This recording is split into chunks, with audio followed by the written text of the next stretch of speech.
Le sergent-chef Adrien Morales sent la pression familière de son chien d'assistance, tord contre sa jambe tremblante tandis que la voix du policier résonne dans le parking vide. « Monsieur ?»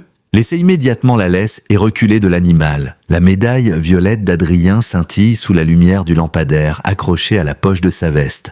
Ses mains tremblent, non pas de peur, mais à cause des souvenirs qui remontent d'un coup, comme une vague impossible à stopper. Ce qui va se passer ensuite provoquera l'arrêt complet d'un convoi militaire à quelques rues de là. Adrien Morales, 32 ans, se tient debout à l'angle de la 5e avenue et de la rue Marceau. Ses mains abîmées reposent doucement sur la tête de Thor, un berger allemand imposant et calme qui porte fièrement son harnais violet, brodé du mot « chien d'assistance » en lettres majuscules. Adrien, lui, dégage une force tranquille, celle d'un homme qui a vu trop de choses mais qui croit encore au bien. Les passants du centre-ville défilent autour d'eux sans leur prêter attention. Adrien est vêtu d'une veste kaki passée par le temps, un simple jean et des bottes usées. Rien qui attire l'œil, rien de provocateur. Ses cheveux noirs sont marqués par quelques mèches grises prématurées. Et ses yeux, d'un brun profond, disent tout ce qu'il a traversé sans avoir besoin de mots. Thor reste au plus près.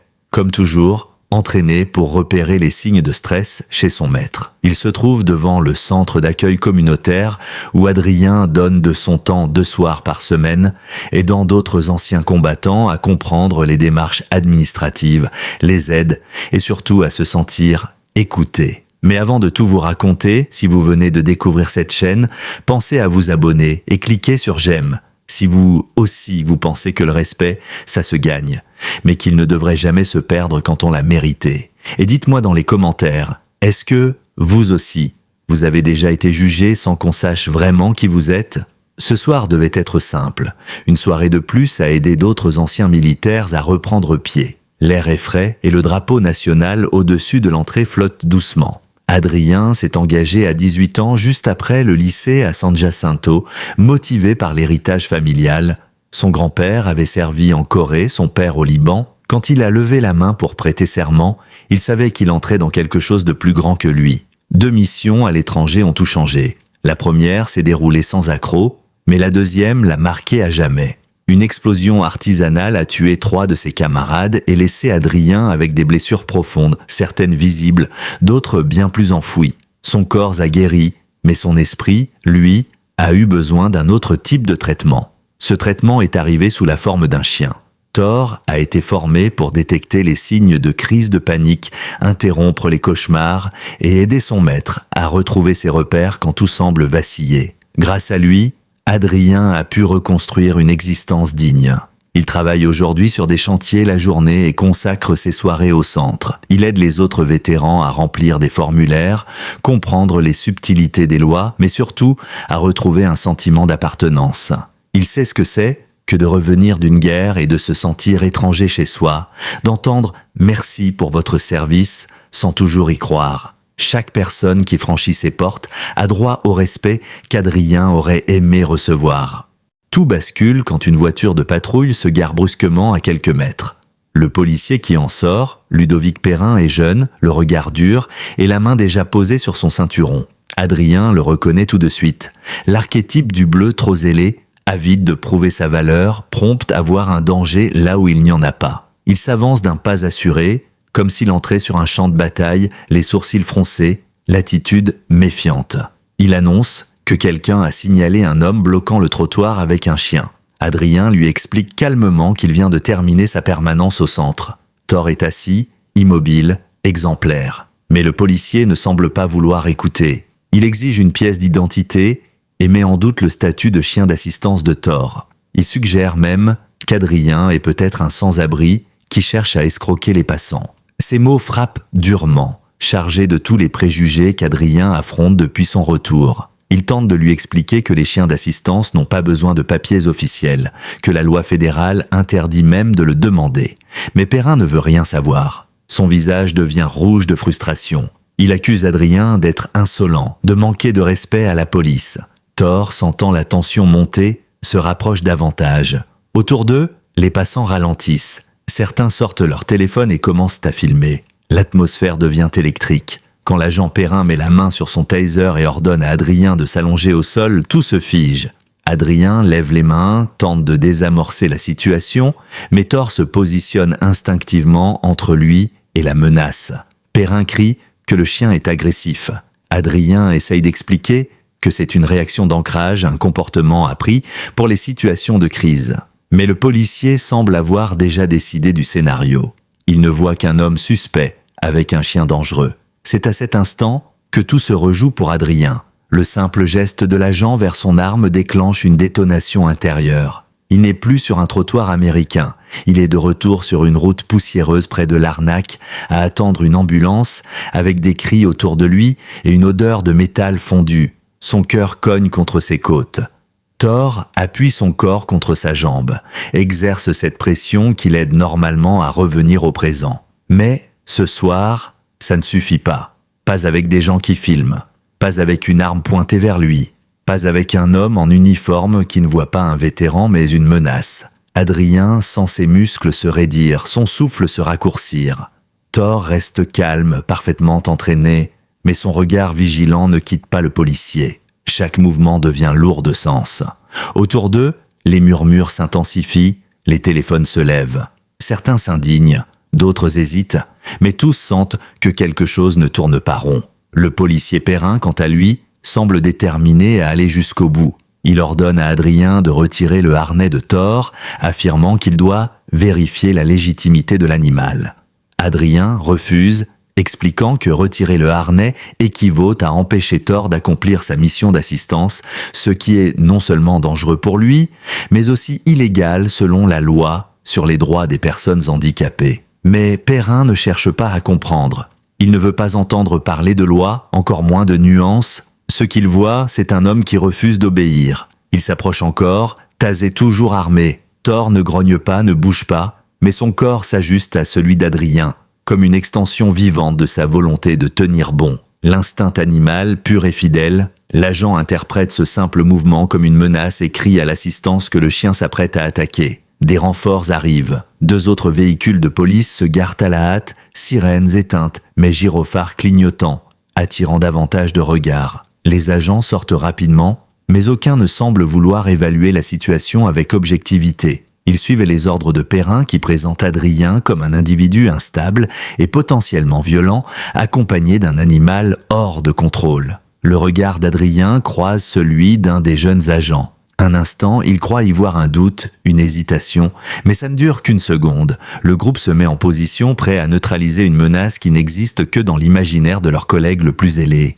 Puis vient ce moment suspendu dans le temps. Perrin appuie sur la détente du taser, Adrien sent l'impact, la décharge, les spasmes qui le traversent, sans prévenir. Son corps s'écroule au sol, secoué, impuissant. Il entend Thor aboyer pour la première fois depuis le début de l'échange, un aboiement déchirant, pas de colère mais de pure détresse. Ce n'est pas une réaction d'attaque, c'est un cri, presque humain, de désespoir. Le berger allemand se précipite vers son maître à terre, ignorant le danger. Et c'est à ce moment précis qu'on entend un autre son, plus lourd, plus profond, le grondement d'un moteur militaire. Des véhicules blindés s'engagent lentement dans la rue, interrompant le flot de voitures, les conversations, le reste du monde.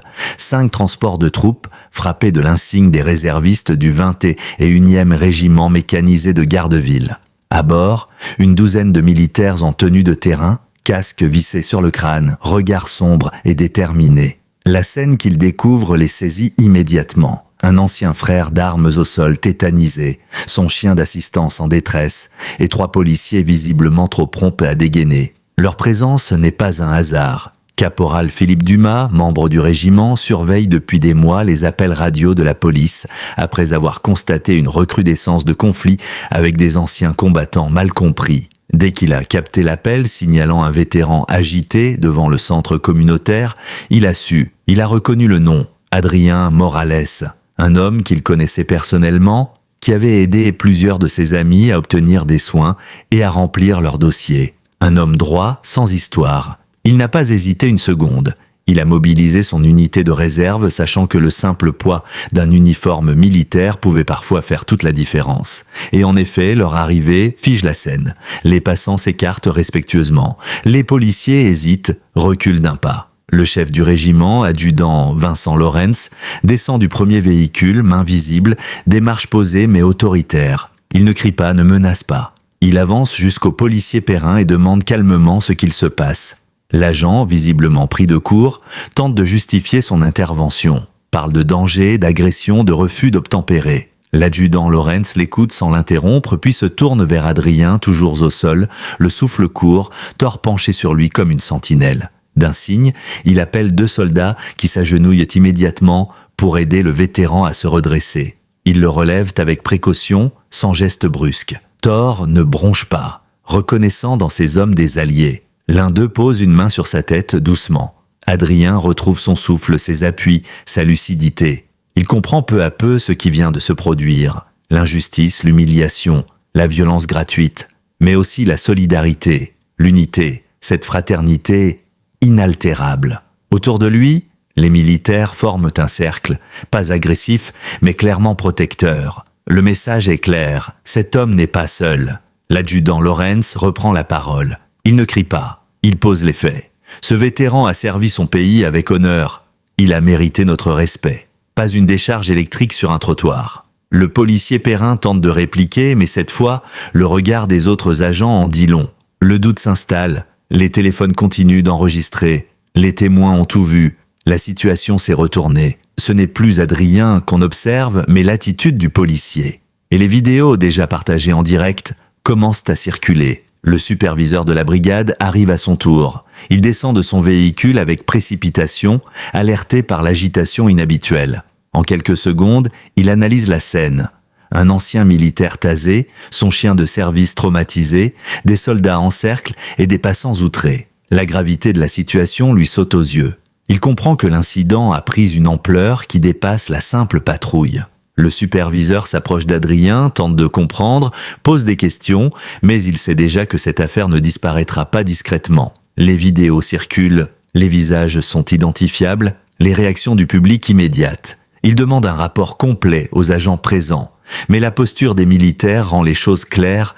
Ce n'est pas un vétéran instable qui a perdu le contrôle. C'est un homme que le système a failli protéger. L'adjudant Lorenz, toujours calme mais ferme, informe le superviseur que l'unité déposera une plainte officielle auprès du département de la défense des anciens combattants et du ministère de l'Intérieur. Il dispose d'avocats militaires prêts à agir si nécessaire. Ce n'est pas une menace, c'est une promesse. Pendant ce temps, Adrien récupère lentement. Thor reste collé à lui, silencieux, concentré sur sa tâche. Ancrer son maître au présent, l'empêcher de replonger dans le chaos intérieur. Un des soldats, sans dire un mot, lui offre une bouteille d'eau.